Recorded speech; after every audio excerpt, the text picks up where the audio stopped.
like this, man. It's like a butterfly flapping his wings deep down in the forest, man. It's gonna cause a tree fall like 5,000 miles away, man. There ain't nobody seeing nobody.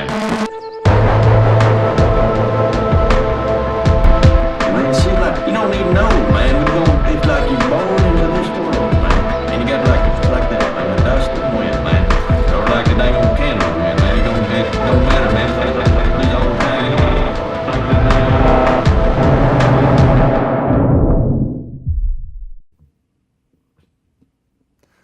All right, Illegitimate Scholar, welcome to the podcast. How you doing, man? Yeah, thanks a lot. I'm great. How are you doing? I'm doing quite well. I'm excited to have you back on. I had you on the first time for a less structured conversation, but in this particular instance, we actually have something very specific to talk about. But before we get into that, could you just remind the listeners who you are and what you do?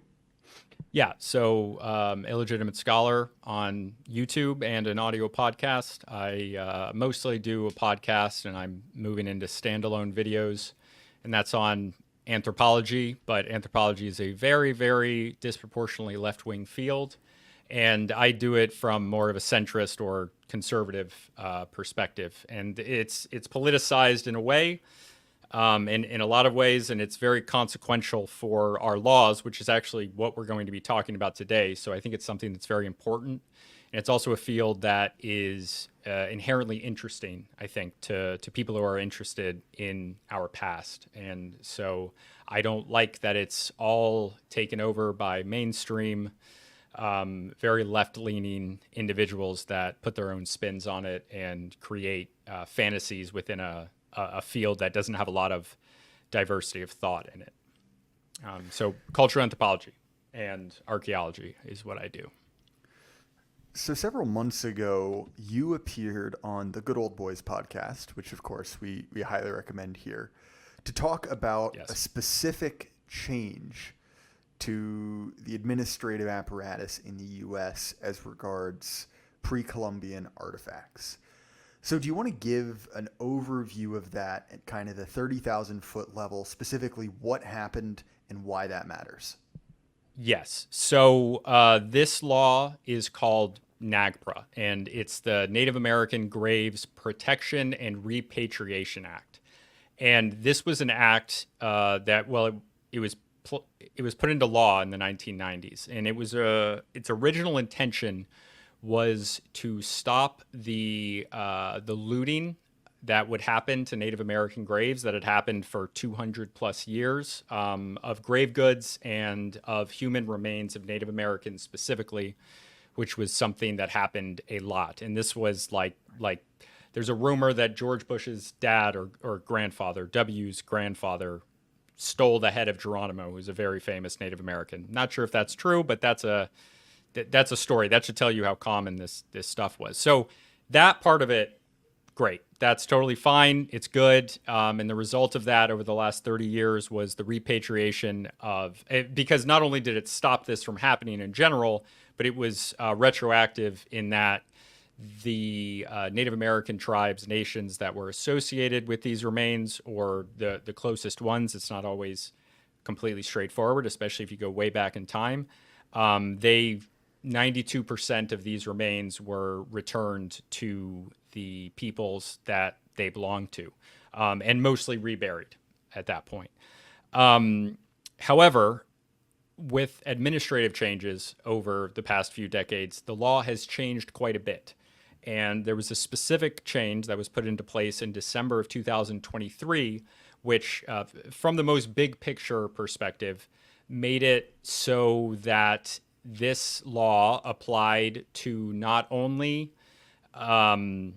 funerary objects, not only grave goods and remains, but any cultural items. Anything that is associated with Native American culture was elevated to this status. And further, it essentially, and I'll go into the details later, removed any sort of scientific, any sort of non-tribal, non-Native American nations perspective on what could be done with these. And the result of that is many museums their exhibits being closed and them unable to display artifacts that they have in their collections in federal museums. Yeah. So you specifically made the distinction between scientific and, shall we say, and I realize we're going to have to be delicate here, but a tribal understanding. Can you explain what you mean there? Yeah. So okay. I got to get into social constructs for a minute. It's my favorite thing to defend to other conservatives, because the term social construct really has it has a bad reputation. It's one of these left-wing coded words, right? Because it comes from these fields that are very left-wing. But while a lot of these terms, social construct, cultural relativity, they're like no words. You're not supposed to say them or talk about them, and they're inherently bad. In their original definitions, they're really just academic terms. And I won't get into cultural relativity for brevity, but for a social construct, all that a social construct means, it's something that is created by humans. So it's made by humans. It's not innate. So there's for the classic example, of course, is that, and I probably shouldn't use this example, but it's the first one that comes to mind, is that sex, your chromosomes, that's an innate feature that is unchanging, that is not human defined, while gender is a cultural social construct. And when I say that, it's not like we don't need to get into I don't support that stuff, but historically there's been many different genders. It's also the way that gender is expressed in different cultures is different. For example, the Algonquin Native Americans from New England, where I'm from, their women were the ones doing the horticultural farming, while their men hunted. And for the English settlers, the men were doing the farming while the women were doing field work. So as an expression of gender, what gender means in those two cultures, as it is socially constructed, socially as in culturally, as in not innate, the Native American Algonquin men, based on their perception of gender, they view the men in the English colonies as being feminine, because they were doing work that was associated with women in their society. Does that make sense? 100%. But I don't remember why I started talking about a social construct. Because we were talking about the distinction you made between scientific and tribal knowledge as regards kind of the chain of custody of these artifacts. Right. So when we think about science, and, as somebody who kind of attacks, for lack of a better term, mainstream archaeology quite a bit, or criticizes them is probably better. Our institutions and the way that we think about information and the scientific method, all of that stuff is a social construction. So that's a construction of our culture. Now, that's not a value judgment. That's just, that is what it is, because it's not innate. It's something that was created over time, passed down. That's cultural knowledge. It developed over time. So in Native American cultures that are outside of Western society, more or less, they have their own traditions, right? There are other traditions of academia in different cultures around the world, right? The Muslim Islamic universities, they inspired parts of the European university system, like you take from these other cultures. So essentially what this law does is while in the past, how the law was written is that they would take in the oral traditions, and certain things are passed down orally and are entirely accurate, right? So they would consider the oral traditions of Native Americans. And there's, plenty of evidence that both the oral traditions of Native Americans and the oral and the written traditions, the myths of like the Greeks, I would call those, like the Bible is also indigenous knowledge of our own society. So that style, their particularly culturally informed way of looking at things was considered. But now what's happened is that has been placed above all of the other types of evidence, all of the geographic evidence, all of the genetic evidence, anything from modern science, anything besides the word of the Native American designees that decide who owns this stuff has been relegated to below that decision maker who is a Native American. So the Native Americans, and we're going to talk about who that specific person is and who those people are, they have full say. They get to decide entirely. And I'll go into more specifics on that later, but that is essentially the result of this. So just as a hypothetical, could you sort of walk through the process of the discovery of an artifact before and after this piece of the legislation changed? Like what process, what changed in that process? So, okay, that's a good question. So actually finding the artifact, like in the ground, I'm not sure. I can tell you a specific story of mine. I've done a little bit of archaeology in archaeological field school and then volunteering for the Connecticut State Archaeologist's Office. And there was one time where we started to find, it was the best find I ever had. I found, because these are very rare in Connecticut, in New England, because we didn't have like the Mississippian culture or like the Aztecs or Mayans, big civilizations. They were more hunter-gatherer horticulturalists. So we don't find a lot, but we found several large arrowheads of like, there was one, I think it was like 9 or 10 inches, and it was quartz in conjunction with like 2 others. And the quartz specifically is weird because it's a very brittle material. It wouldn't be very functional, right? So at that point when we found that one, because that starts to look like that could possibly be a grave good, what the archaeologist did, and he's now passed, but the state archaeologist at the time said was he saw me pull that out and he thought about it for a little bit and he was like, all right, like we can't dig in this spot anymore. Just put that back where it is, rebury it. And we're not going to do anything with that. So what would happen is if you think that you found a grave good, right? If you think you found a grave, something that's associated with a grave, then you have to call the tribe. You have to call the tribe, the designated tribe. For us, it would have been the Pequot. And they would just tell us, we hadn't found anything yet that would say this is definitely a grave. And most likely all they would do is tell us to rebury it anyway, but it would shut down the actual excavation. So he just said, don't dig in that spot anymore in case it is a grave. Put the stuff back in there, and then we marked it off and didn't touch it again. And that's fine, right? Like maybe that was a grave, could have been, and we would lose. However, whatever you learn from that grave, you have to respect the dead. I completely agree with that. But now I'm not sure how it would look, because this applies to cultural objects in general. Anything that is, the term cultural items was added to NAGPA with this change in December of 2023 that went into practice in January of 2024.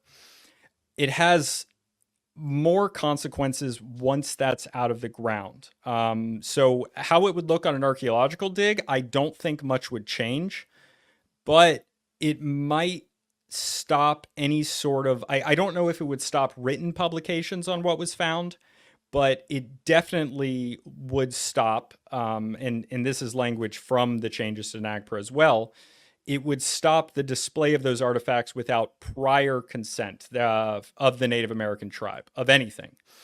So I'm trying to find the word here, what they said. Oh yeah, museums must obtain free and prior consent to display anything associated with Native Americans. So they need prior consent. So maybe the archaeological dig isn't affected, but as far as getting that information to the public is hugely affected. All right, so fair enough. You wanted to speak about how these Indian representatives are selected, because that matters for two reasons. One, obviously, who gets to appoint themselves a representative obviously matters, but also who the government draws that pool from speaks to kind of an additional layer of patronage that isn't often discussed. But I'll throw it back to you, man. Right. So this is the executive branch, right? The people that are in charge of this law, NAGPA.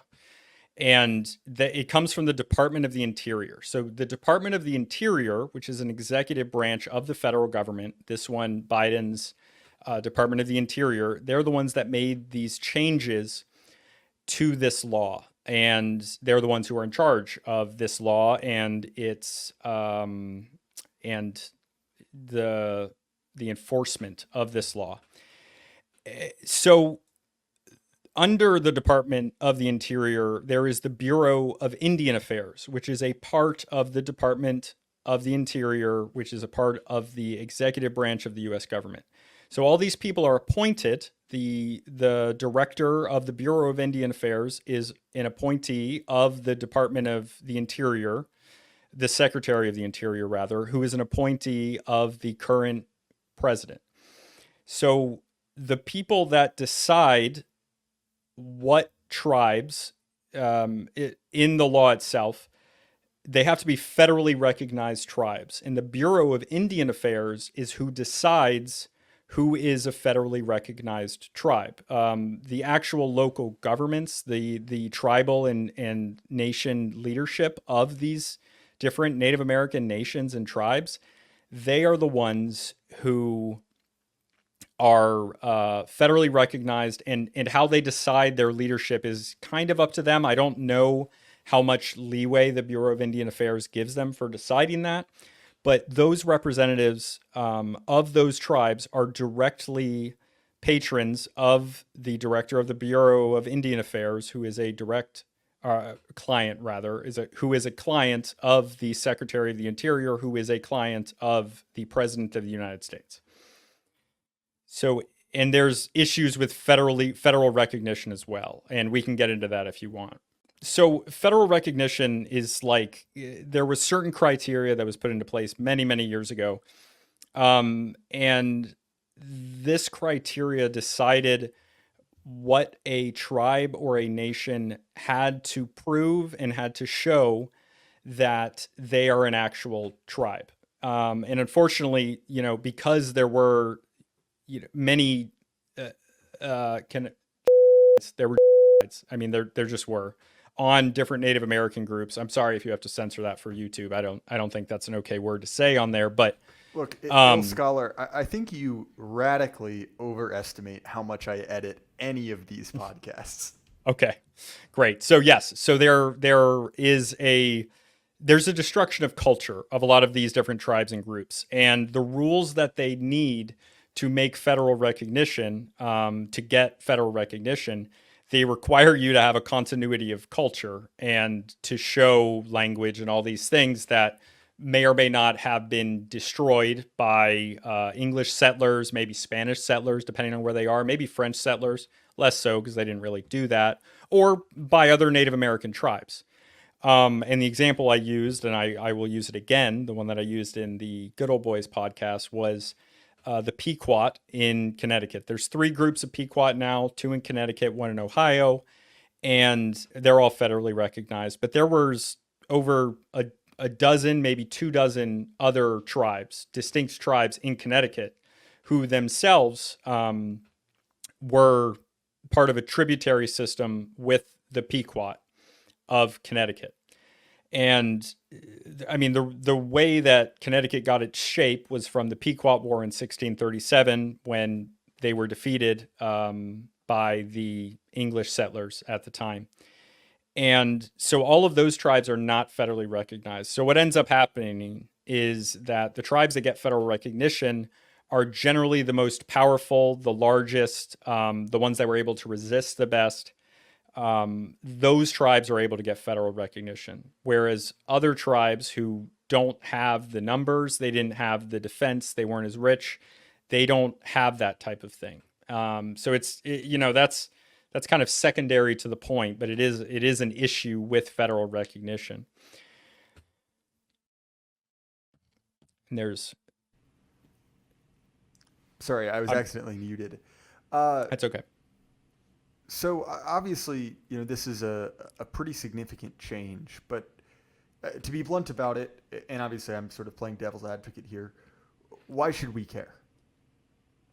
So, there's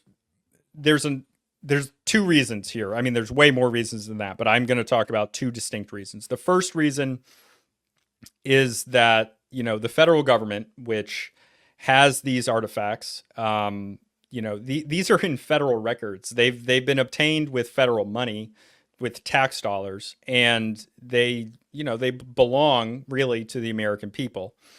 And of course, we can argue about specifics about certain things, with especially grave goods. I'm not even going to argue about that. Obviously, return the grave goods, return the human remains, especially to the tribes. But that's already been done, and that was put into law a few decades ago.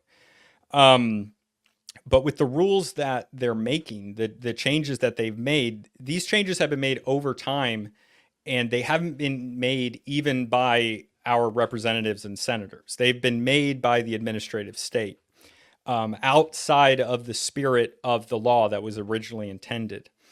And they've decided that they are no longer going to be listening to the professionals in the relevant fields that would identify these things. So, and it's going to get more conspiratorial in a second, but this is just on the surface.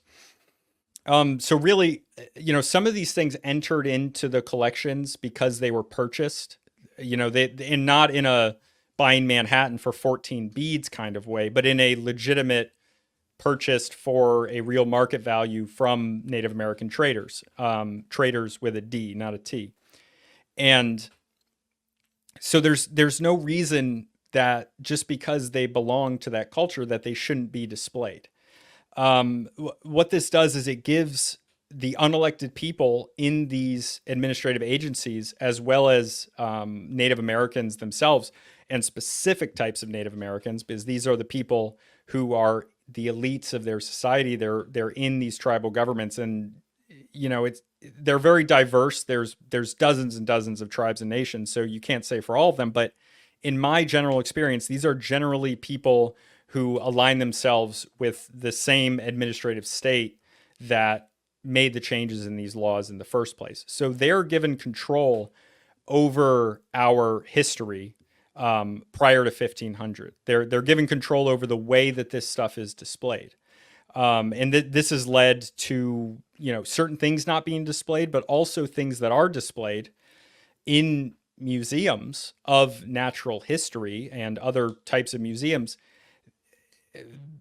The Native American knowledge, which is great, that's fine. It's I'm not saying it's bad, because it's a different social construct than our own academic history, our own way of viewing things, but it is separate, and I'm not sure it has a place in the museum. They describe the legends of this in certain cases as literal. For example, not saying in a museum that it was believed by this specific group of people that this shaman's mask held some sort of spiritual power, but instead telling kids and whoever is at the museum that this object does contain spirits and things like that, whatever the Native American representative wants to say.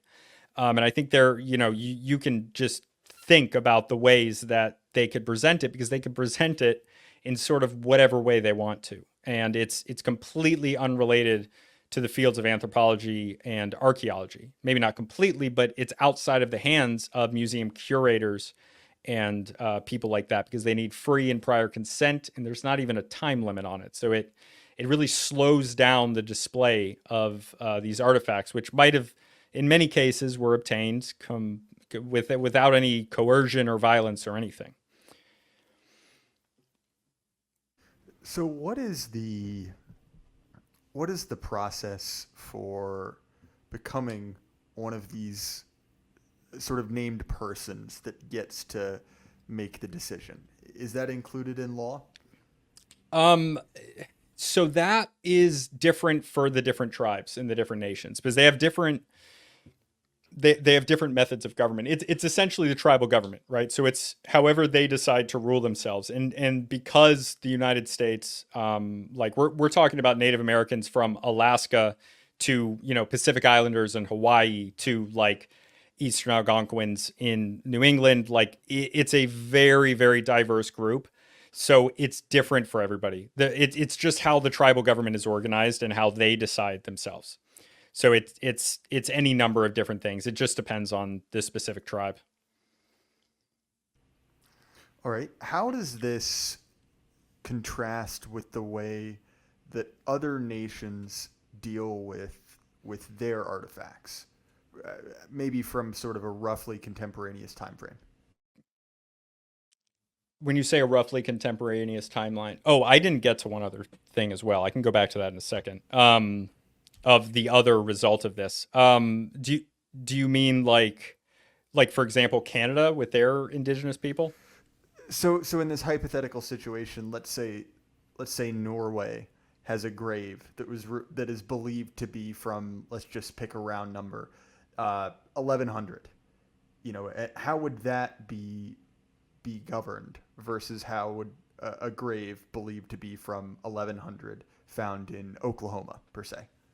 I actually don't know. I'm not sure. Every country has different laws. There are some international organizations, bodies, and European-wide anthropological organizations, archaeological rather. They do it differently in Europe, but those organizations have their own rules for it. I guess my main point was, would you have to find a council of Norwegians to approve you taking a Viking artifact to a museum, I guess? No. So Norway does have the Sami, which are indigenous people. I think they came around the same time as the Norwegians, but up north. And they're also in Finland and Sweden. So there are probably some laws for protections for them. But as far as actual like ethnic Norwegian graves, I don't think so. Well, fair enough. But sorry, I was interrupting you from responding to something else. Oh, I forgot. Yeah. So here's the other thing, right? Because like we all know about Leif Ericson, who was in the Americas prior to Columbus, right? So like in the 1200s. This law, the changes in this law makes it so that anything from that time period of pre-Columbus is now assumed to be Native American. So it's not like and the scientific methods are out on deciding this. There's no room for an archaeologist to object, even if they wanted to, which they probably would, but there's situations where they would maybe want to hide this idea. But if there's anything that conflicts with the historical narrative, it would likely not be shown to the public. It very easily could be hidden. And so like, for example, we have Viking artifacts from North America up in Canada. If there was a Viking grave found from that same time period, pre the Little Ice Age, like in the 1200s, that would now be considered legally a Native American artifact, and it would be dealt with in the same way as this other stuff.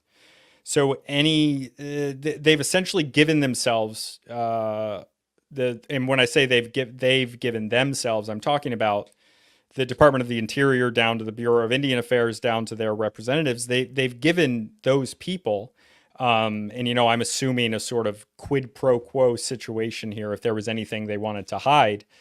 But the U.S. government has done far worse. So it's very believable that if they wanted to hide something, they could do it very, very easily and without any public oversight, because there's no verification necessary on this traditional knowledge. And traditional knowledge is a term that is actually in this change itself. The quote from this is Native American traditional knowledge is not required to be developed, sustained, and passed through time.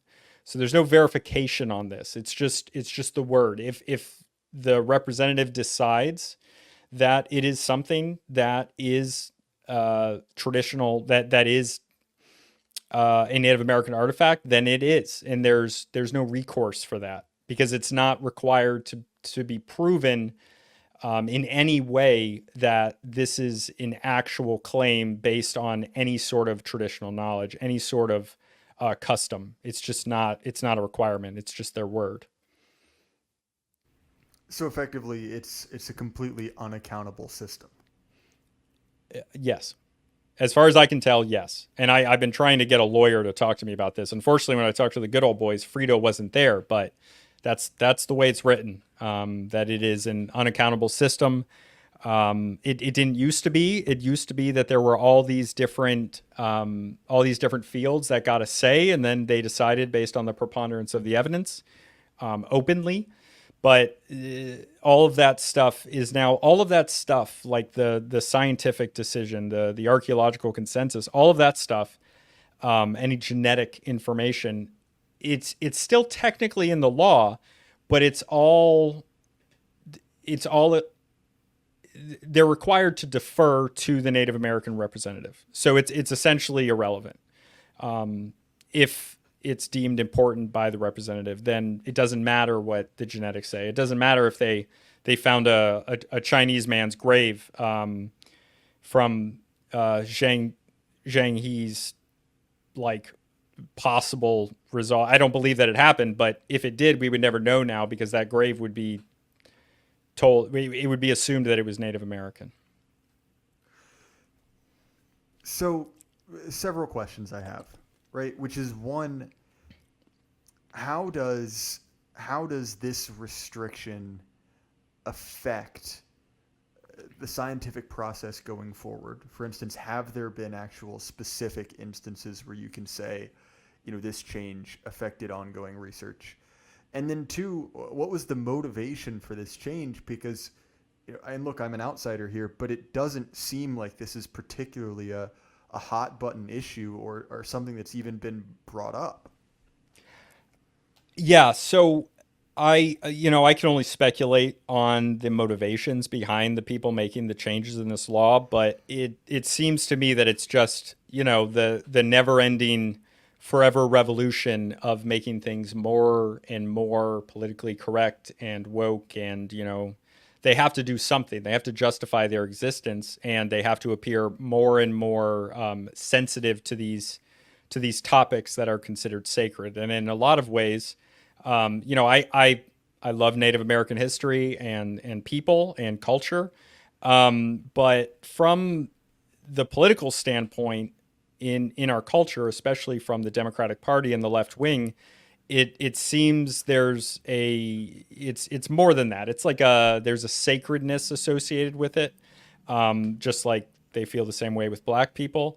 And there's doing something that is perceived as being woke or being, respectful of the Native Americans that they essentially make sacred. They deify almost.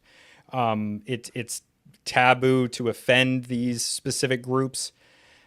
And this is just a further extension of that. Like they did it with the grave goods, and then they had to go more and more and farther until they got to the point now where they're deciding anything that is Native American must be treated with a level of reverence, whereas other groups don't get the same treatment.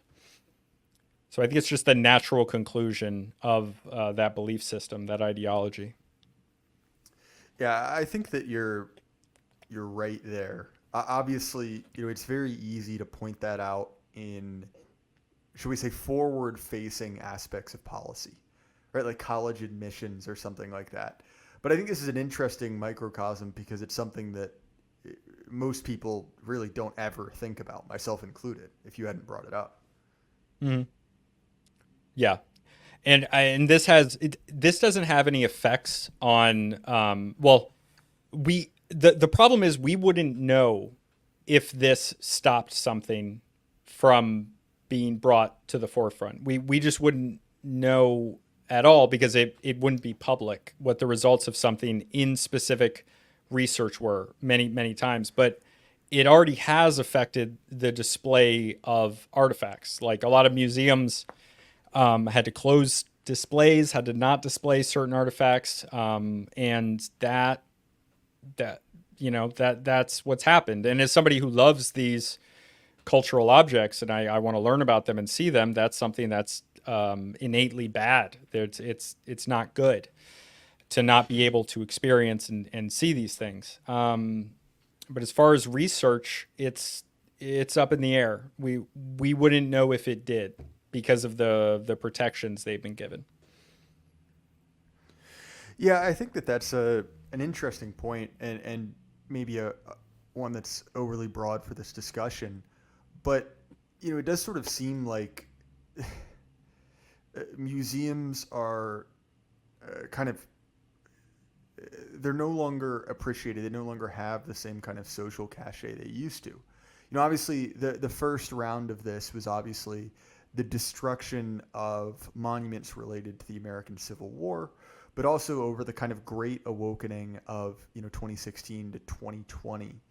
We saw, if not the destruction, but the replacement of a lot of, shall we say, traditional Western art with non-traditional. I'll leave it there.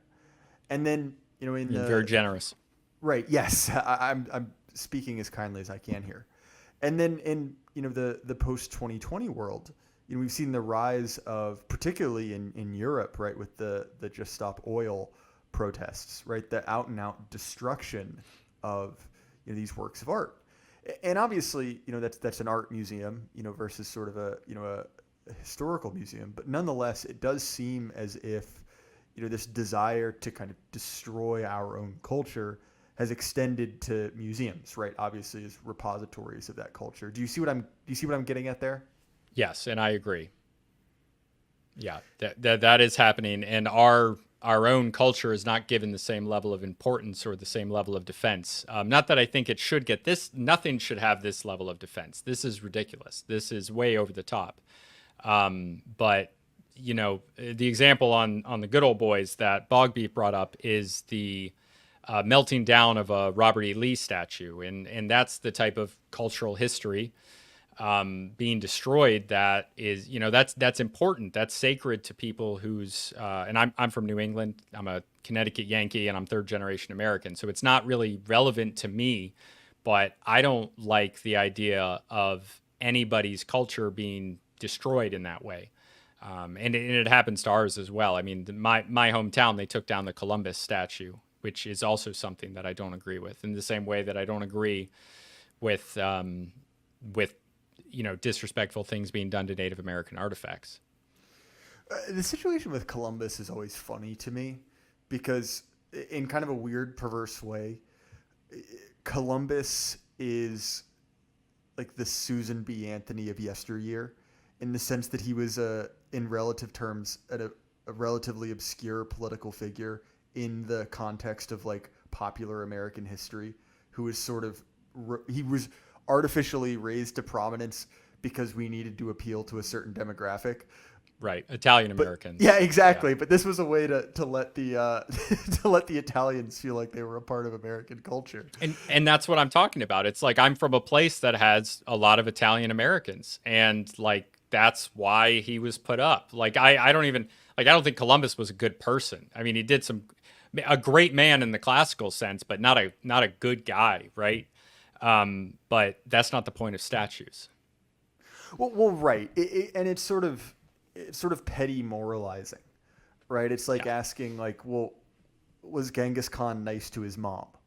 Like on an interpersonal level, that matters quite a bit. But it's like, well, okay, we're talking about great men of history here.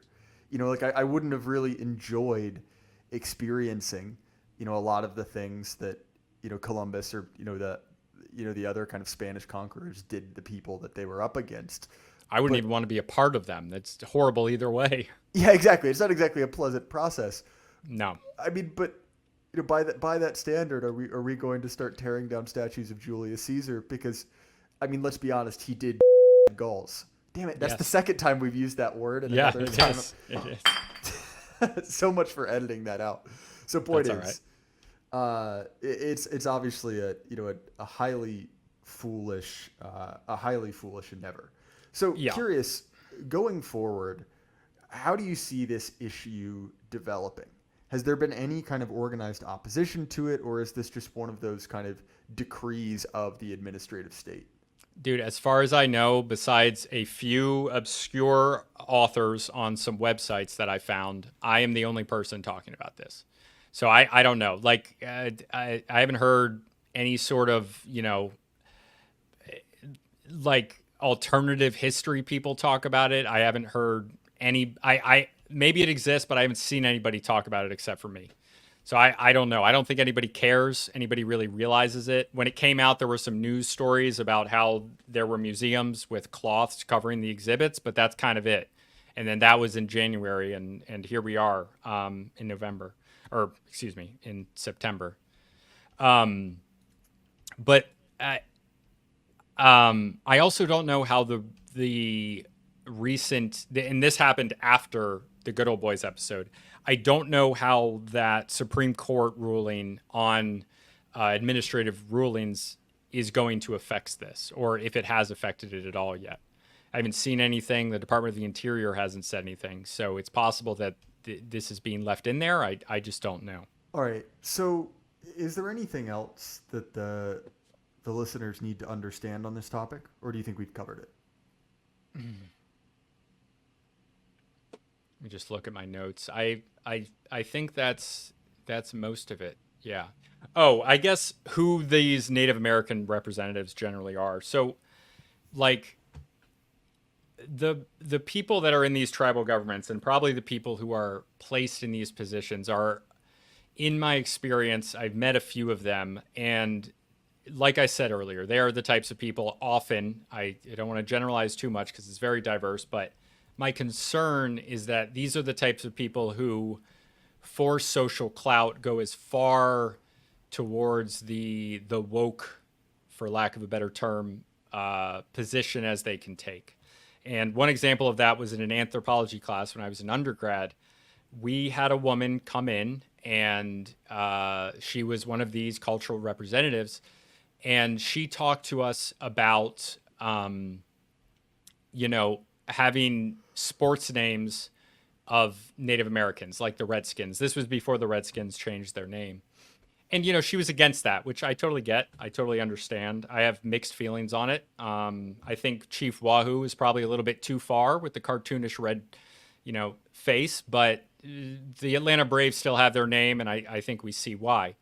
But her position was not only that it's not okay to have names of any Native American groups at all, including the Atlanta Braves, even though that's like the name of a warrior rather than the name of like just Redskins or just Indians. She actually showed us a picture of her with some people from her tribe, and one of the kids in her tribe, who was with her at some event, was wearing a Redskins hat. And there are a lot of Native Americans who are not offended by this type of thing and viewed it as positive representation. And we can get into more of that. I think that the Washington football team should have changed their name to something that was more respectful to Native Americans, to not take it away from, the public consciousness entirely. Instead, they went with just a generic name. But her opinion was that you also shouldn't have sports team names. And I swear on my life, I'm not making this up. She didn't want there to be animals as team names either. She wanted the Chicago Bears to change their name because in some Native American cultures, the bear is sacred. And then she also didn't want names of teams to be like the Vikings or the Pirates, because that's offensive, not to Native Americans, but in general. And I asked the question to her in this classroom right as the class was ending. I was like, okay, well, what do you want them to name the teams? And I swear to you, she said to me, well, why don't they just use colors? Like, these are people, they're this specific person, but she's a representative of this, that they want to take out all of the all of the culture. No more fighting Irish, no more patriots. You just have colors. You just have boring, bland colors, completely inoffensive. Like, these are the lengths that these types of people will go to. And I'm not just saying just Native Americans, but there's plenty of white and other race people that think that same way. Well, it really is. I mean, this is the meaning behind that phrase, right? Global homogenization, right? The reduction of everything to kind of gray goo. And look, I'm by no means an anthropologist, but it seems like one of the buried core premises of anthropology is all people are not the same, right? Because if everyone was just kind of an interchangeable widget, what's the point of the discipline, to be brutally honest? Right. And it's interesting. Because you're studying differences. That's exactly the point. Yeah. And so to your point about colors, look, I'm not a huge sports guy, but the idea of reducing it to just pure color and nothing else is kind of this perfect image of exactly that idea, right? Of stripping everything back to kind of the minimum, the minimum allowable difference, right? If everyone was wearing grayscale, it'd probably be kind of hard to tell who's on side and not. So I guess we'll have to give them at least primary colors, right? Yeah. And it's one of those ideas that it's like, unless you're incredibly educated, it's immediately it's immediately apparent that it is a phenomenally retarded idea. You sort of have to talk yourself into it. But I hadn't heard that anecdote, man. That's kind of an interesting example. Dude, that example, like, you're not going to find that anywhere. This is something, I wish I could prove it. I wish I had a recording. Like, I was completely flabbergasted. I couldn't believe that she said that she actually thought this. It was just said to me in an anthropology class to 20 kids. 20 kids, by the way, we're in an anthropology class. These are left-leaning kids. And, like, nobody in that classroom seemed to agree with her. Like, we were like, what are you talking about? Like, that's insane. It's absolutely insane. I think people laughed when she said the thing about the bears. But that's like the people who make this their personality, that make this their life's mission, they'll just keep taking it farther and farther as they can until every sports team is a color. And then the spiritual successor to those people has to go farther. So they decide the red team has to go because it's too angry. Well, fair enough, man. We are fast coming up on time. This has been an interesting discussion. But if people want to find more of you and your work, what's the best way for them to do that? Yeah, Illegitimate Scholar YouTube page, Illegitimate Scholar. The best stuff I've done, and I'm going to be doing more on it soon, is some standalone videos I did where Flint Dibble, who is an archaeologist, he went on Joe Rogan and talked to Graham Hancock, disagreed with Graham Hancock, and made a lot of errors. And, he was not telling the truth in a lot of ways in this. And I don't agree with everything Graham Hancock says, but his characterization was incorrect. And then also conversations with all sorts of different people about their specific culture, an American guy that moved to Kyrgyzstan, all sorts of different things, and plenty of other people that have been on your show. So yeah, Illegitimate Scholar for standalone videos and the podcast.